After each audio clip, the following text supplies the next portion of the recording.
Ladies and gents, will you please give a huge welcome to the stage your host and compere for tonight's show, Jocelyn G. I'm here at a fundraising event of the century called Stand Up Zimbabwe. It's all in aid of CAFOD's work in Zimbabwe. Now I know you've seen it all on the news. We know that Zimbabwe's in a very bad way.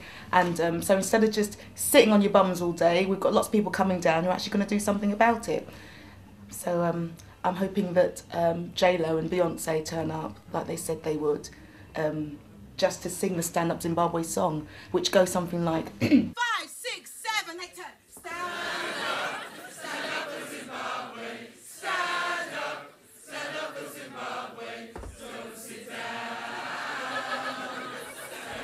Yeah, Zimbabwe, all the way from Zimbabwe. I'm from a nice part of Zimbabwe called Wimbledon.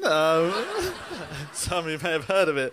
We have a tennis competition now and again. I didn't know the plight of Zimbabwe until I was sent some lovely information about it. 80% unemployed and stuff, which, to be honest, is a negative thing. Although I'm from the northeast of England, a lot of people looked at that and thought, wow, get your passport, pet, let's move to Zimbabwe, we've got more chance of getting a job. 6, 7, 8, and then you go Zimbabwe, and then you go Gascoigne, you go Mugabe, and you go with shit footballer. Right, so here we go. No, I am, in fact, I'm quite a vocal member of the anti-war community, by which I mean I joined a Facebook group.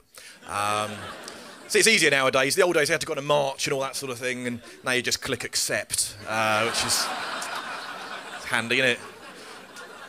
Frees up time for online war games, I find, so that's quite useful.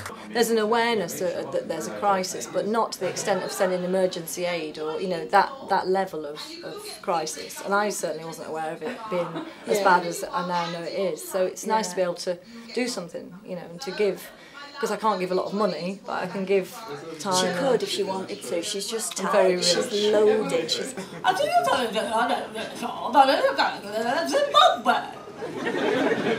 What on earth is Zimbabwe? Oh, you mean Rhodesia. I was 5 years old. That was my first ever performance. 5 years old. I was in my school nativity play, and I played the part of Joseph in my school nativity. Joseph Stalin. Unfortunately, I was a bit of a method actor in those days.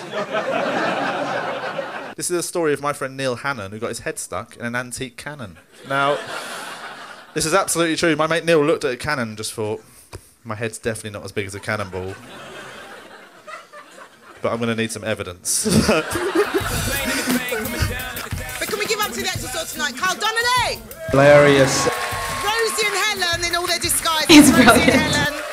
Stefano Paolino. Fantastic. Paul Carenza. Brilliant. Stephen Carlin. I'm brilliant, yeah. Patrick Moynihan. Great.